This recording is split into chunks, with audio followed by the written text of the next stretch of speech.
Hey, coffee cuties, we are back with another banger. And today we are back with a banger indeed, because I am back with another reaction video where I give my raw and unfiltered opinion surrounding viral topics surrounding curly hair.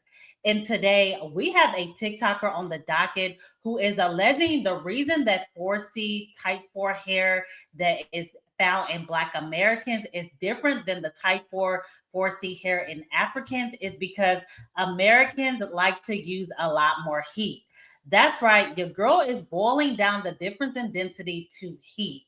So, first, we're going to play her video and react to it. But before we do all that, we definitely have to give credit where credit is due because African Hair God, aka Narada, is the one that I first seen talking about the topic on a viral level. The video that he posted, which we're going to play after hers, has like a million plus views by now. And we're going to react to both and then see just different perspectives when it comes to this topic. But again, first, let's insert her video and then come back with more commentary.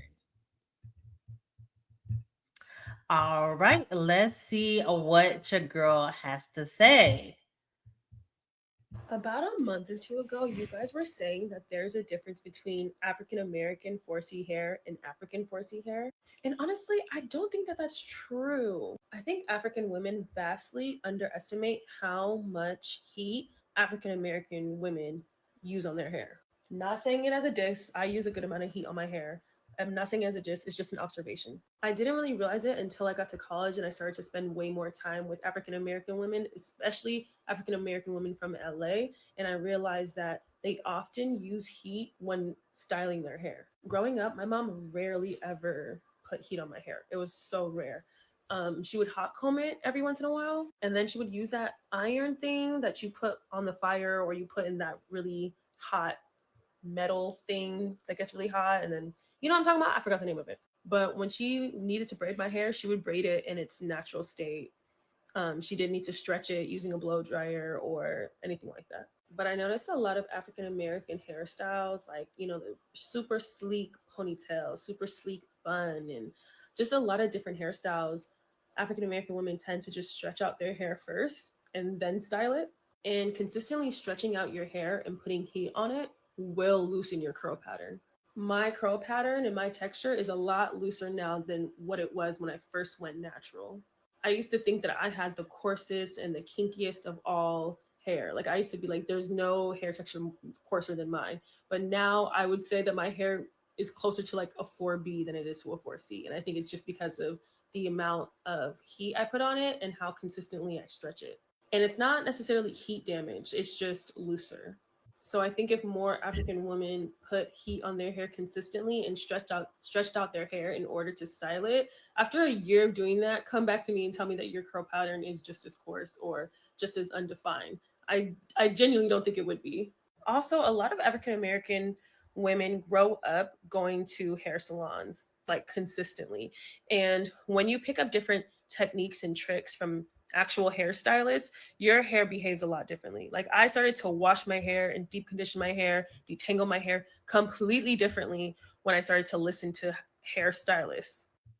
About All right. So, what are your thoughts on your girl's opinion? So, basically, to sum it up, she was alleging that African Americans we use a lot more heat on our hair. I don't know about that unless she's around a lot of straight naturals or a lot of women who have relaxers or all these different type of treatments at this point, Japanese hair straighteners, etc., where they are choosing to wear their hair straight. Maybe you'll notice those women straightening their hair a lot more. But if you are running across women with naturally curly hair who wants to keep their hair curly, and most typically we get like a silk press maybe once or two times a year at most.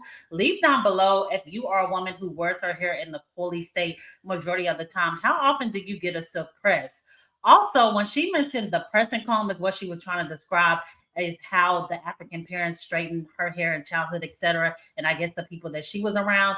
I don't know anyone today that has their coily hair that wears it coily majority of the time, using pressing combs, etc. Because to me, it seemed like that would possibly cause more heat damage than using the flat irons, etc. But I could be wrong. Leave down below if I am misunderstanding, because I know in childhood when we used the pressing comb, we was not trying to preserve no coils. If anything, unfortunately, our moms was projecting a lot of internalized texturism, telling us they want to get our kitchens clean, our hair is nappy, etc. So it was no coil preservations going on with the pressing comb.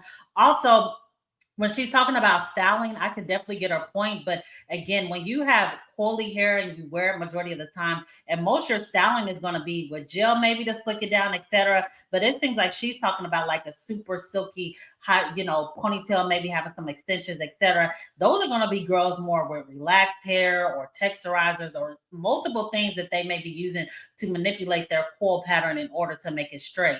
Now, I do want to say that I will agree that heat can loosen your curl and coil pattern actually, but I'm not sure if that is the reason for the density difference between African Americans and Africans, brother. But without further ado, we are actually going to drop the video that started it all, started the whole conversation to begin with. We're going to insert African Hair Guy's video, and so he can break down a little bit more about the density differences, etc. So we'll see what the Coley community thinks after we watch his video.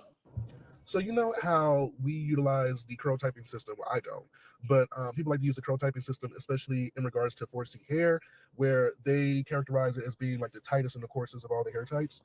It gets even tighter than that, baby. It gets even tighter than that. And I'm not saying we need to add a 4D, 4E or anything like that, but I will say that I've had the privilege of experiencing a handful of first generation African clients and their hair, and I hope I said that right. But Black American hair and African hair are two different ball games. I know, first let me say, I know that Africa is one of the most diverse continents with its people, phenotypes, and things like that. But specifically, I've had clients of Ghanaian, Nigerian, Ivorian descent, and specifically when speaking on the kinkier textures, their hair texture, their curl pattern, their situation, and the 4C over here, baby, it's not the same. It's not the same. The depth of their curl, the consistency of their coils, the strength, the integrity of their hair, the tensile strength that their hair has, the resilience, the density, the shrinkage, the elasticity is amazing. Like their hair is immaculate. And I hate to put hair on this hierarchy, but I will say I'm a little biased when it comes to kinky hair textures. But baby, their hair is of a whole different ball game, and it's so much tighter than the hair that we consider tight here in the States. So I know there is different hair typing curl pattern systems that take that into consideration, but stop being so hung up on this 4C bullshit. Like honestly, truth be told, there was no 4C when the curl typing system was created. They added that, and even with them adding that, it still does not represent a vast majority of people that have kinky hair. Like our hair is just too diverse to be limited to just a letter or a number. It's just too diverse. So yeah, I just wanted to say that like African hair is amazing, and just imagine if like more people of African descent really took care of their hair in a way where it allowed their hair to flourish. I had one client, I did her hair for years, and then she had a daughter, and at 2 years old, at the age of barely just 2, she had more hair, thicker, fuller, longer than most grown women.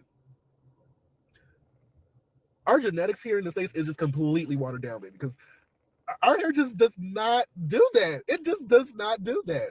It is, and to think that her hair was still developing at the age of 2, but she still had all that, baby. Chef's kiss. And I get to work with this hair. I get to play in this hair for a living. Like I absolutely love my job. All right. So, what are your thoughts on this video? So, I will say that I actually had the pleasure to interview African Hair God, and we actually discussed this viral topic as well as the 4D category because I did a video on that as well. So, I am going to preserve his deep dive into the conversation for that interview. I'm going to link it down below. But I will say, in the video, he did talk about the elasticity, the strength, the resilience, etc. And he also talked about genetics.